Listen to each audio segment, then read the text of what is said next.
Galaxy computer একাডেমির আজকের ভিডিওতে আমরা শিখব ফাঁকা জায়গায় রাইট ক্লিক করে ভিউ অপশনে গিয়ে বাকি অপশনগুলো কী কী কাজে লাগে। সবার আগে লার্জ আইকন, ভিউয়ে লার্জ আইকন করলে ডেস্কটপের আইকনগুলো বড় বড় আকারের হয়। এবং যদি আবার রাইট ক্লিক করে ভিউ অপশনে গিয়ে মিডিয়াম আইকনে ক্লিক করি তাহলে আইকনগুলো মিডিয়াম আকারের হয়। এবং যদি এই জিনিসগুলোই আবার ছোট করতে চাই, রাইট ক্লিক করব, ভিউয়ে যাব অ্যান্ড স্মল আইকনে ক্লিক করব, তাহলে আইকনগুলো আবার ছোট ছোট আকারের হবে।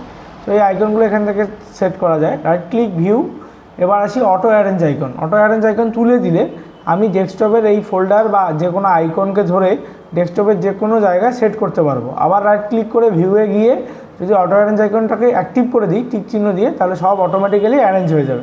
তারপরে কিন্তু ফোল্ডারগুলোকে টানলেও আমি অ্যারেঞ্জ করতে পারবো না। এবার শো ডেস্কটপ আইকন যদি এখান থেকে তুলে দিই তাহলে আমি দেখব ডেস্কটপের সমস্ত আইকনগুলো একদম হিডেন হয়ে যাবে। আবার রাইট ক্লিক করে ভিউয়ে গিয়ে শো ডেস্কটপ আইকনগুলোতে আবার টিক চিহ্ন দিয়ে দিলে সমস্ত আইকনগুলো আবার চলে আসবে। Thank you.